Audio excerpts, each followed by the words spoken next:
So, dito po kami ngayon sa Kakahuyan. Ayan.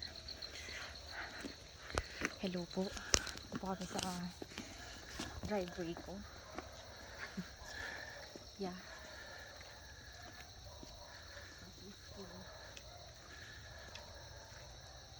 Pero yung kabayo, park mo na doon.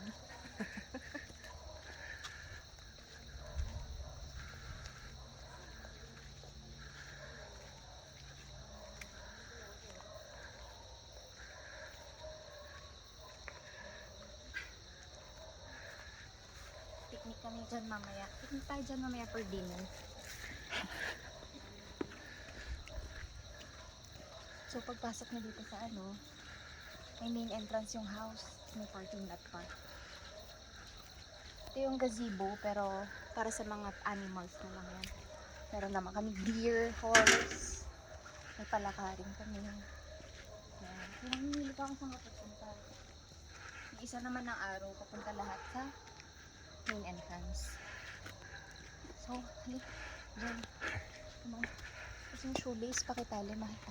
Shoelace. Yung shoelace, nakita.